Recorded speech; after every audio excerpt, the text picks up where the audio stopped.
So he pulled out this sheet of paper with all of my daughter's data on. And he said this.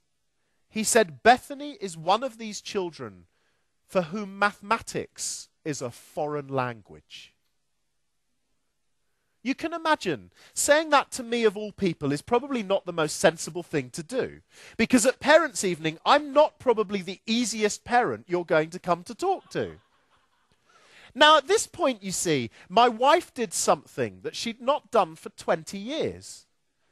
She held my hand under the table. Now, because I'm a man of a certain age, I misread the signs. I thought tonight was the night. So I was thinking, let's go home. She was holding my hand for a totally different reason, because she knew what was coming next. Because what came next appalled me. Because then this math teacher said, we have to understand that Bethany is going to be one of these children we are going to have to drag through this. Now, I wanted to say something so badly, but the pain in my right hand was so strong that all that came out was, ah! Now, I need to explain why. You see, the thing is, I don't believe my daughter's particularly brilliant or particularly academic. She isn't. She's never going to be a great academic thinker. And I'm not saying academia, by the way, is wrong. I'm not saying that at all. But she is not an academic, and she never will be. However, this idea that my daughter doesn't understand mathematics interested me.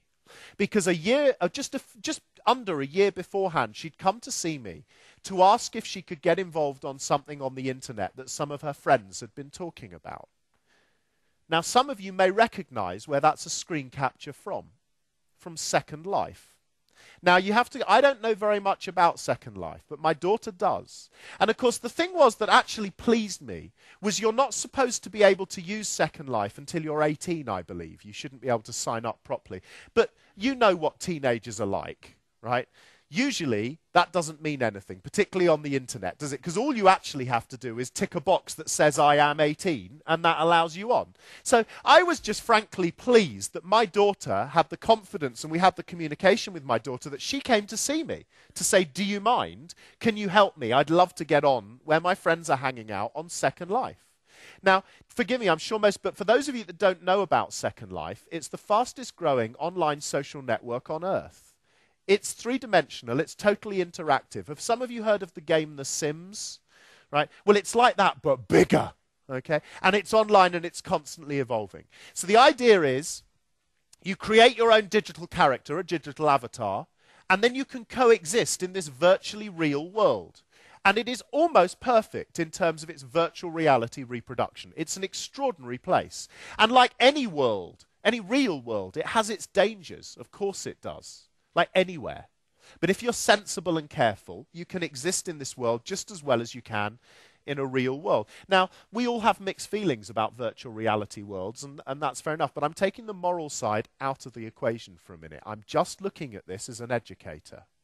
So, this Second Life is an extraordinary place. For example, there are three-dimensional, interactive, real-time interactions of virtually every city on Earth. So if your kids are in a classroom in Sweden, you can take them to London, Paris, New York, Los Angeles, Moscow, Warsaw, anywhere in the world, basically, and wander around the streets of that city. And more's the point, in most of those cities, most of the great museums and galleries are also reproduced in perfect three-dimensional interactivity. So you could take your children on a visit to the Louvre and walk around the Louvre and appreciate the art. And the really cool thing is, it's free, and it's there in Second Life. An amazing place. So my daughter came to see me. She said, can I get involved in this Second Life? So I said, well, what does it involve? And she explained to me that Second Life have its own currency. They have their own denomination of money, and it's the Linden dollar. Now, the way you get Linden dollars is twofold. You either have to go and get a job in Second Life and earn Linden dollars like you would kroner or pounds or euros in a job anywhere else, right?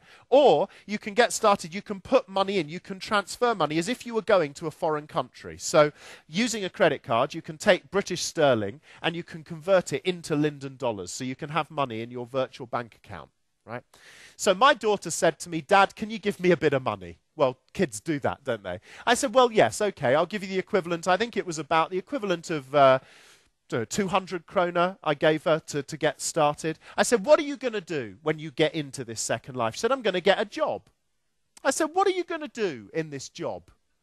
She said, I'm going to work in a fashion shop selling clothes, which I kind of understood because my daughter, I think like a lot of young girls, is absolutely fascinated with fashion. She has been since she was this tall, you know. She's drawn clothes and made clothes and stuck them on her Barbie dolls and all that kind of... So she wanted to work in a fashion shop. So I said, great. So we got her set up. And I forgot about it. And a couple of months later, she came to see me. And she said, Dad, do you want to see what I'm up to on Second Life? I said, I'd love to. Remember, she was 13 at this time. I said, I'd love to. So we went on. I said, how's the job? She said, oh, I've given the job up. So I went, oh, typical teenager. Can't stick at anything. She said, no. I said, well, what are you doing now then?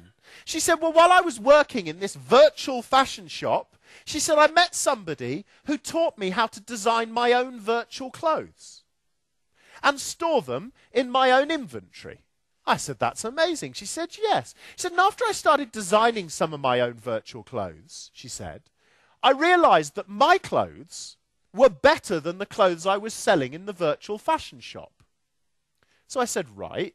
So she said, what I've decided to do, because I've designed enough now, is I thought what would be better would be if I opened my own fashion shop selling my clothes. So, wow. She's 13. My jaw is on the floor. So now I'm going, but that sounds really complicated. How are you going to do that? And you know that way that teenagers look at you as a parent and those points in their lives where they realize you're stupid. And that look they give you, like, not only are you stupid, you're actually backward. Right? So my daughter gave me one of those looks, right? I said, well, she said, Dad, I've been to the virtual real estate agent and they found me a shop on a virtual high street. And I said, really? She said, yeah. And she said, and I can have it for the equivalent of 40 UK pounds on a 3-month lease.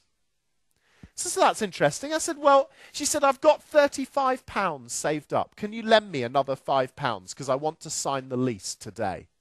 So I said, okay. So she took me to this concrete high street with a shop in. It was empty. And she signed the lease and I forgot about it. And then a couple of months later, I remembered I hadn't asked her about Second Life. So I went to her. I said, Beth, how are you getting on Second Life? She said, amazing. Do you want to come and see my shop? I said, I'd love to come and see your shop. So she took me on to Second Life. Anyway, we went to a place that was nowhere like. The place she'd got the shop was a typical kind of shopping street. We started traveling to a place that looked more like Santa Monica on the beach, right, with palm trees and these beautiful kind of cabana-style shops. I said, this isn't where your shop is. She said, no, this is where my new shop is. So I said, well, what happened to your old shop? She said, oh, I've still got my old shop. I said, you've still got your old shop? What do you... Still, yeah. My old shop, my first shop, is making so much money that I decided to open a new shop with the profits. This is a 13-year-old girl who apparently is rubbish at math, right? I said, well, how did you do that? She said, well, I went to the virtual employment agency and I've hired a couple of people and I've trained them to run my first shop. And they're running that one and here's my new shop. By now, my admiration for my daughter, I'm thinking, when can I retire? Because then I'm like, wow. And she said, yeah, but that's not the best bit. She said, the best bit is I've just signed a lease on a third shop in virtual London. So my point is this, because my 14-year-old daughter is just like any other teenager. She's not particularly bright. She's just a normal teenager. Apparently is rubbish at mathematics. Yet she's running a business which is within 1 year scaled to having 3 shops selling her own product.